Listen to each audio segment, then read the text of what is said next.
નમસ્કાર મિત્રો, તમે સૌએ ન્યૂઝ સાંભળ્યા હશે કે રાજકોટમાં એક ગેમ ઝોનમાં ભયંકર આગ લાગી અને કેટલાય લોકો મૃત્યુ પામ્યા છે.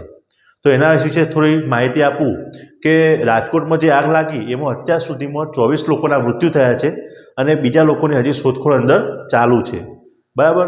અને આ ઘટના બન્યા બાદ ગુજરાત સરકારે જેટલા પણ ગુજરાતમાં ગેમ ઝોન છે એ બધાને બંધ કરવાનો આદેશ આપ્યો છે અને જે મૃત્યુ પામ્યા છે એમના પરિવારને ગુજરાત સરકાર 4 લાખ રૂપિયા સહાય કરશે અને જે ઇજાગ્રસ્ત થયા છે એ લોકોને 50,000ની સહાય કરશે.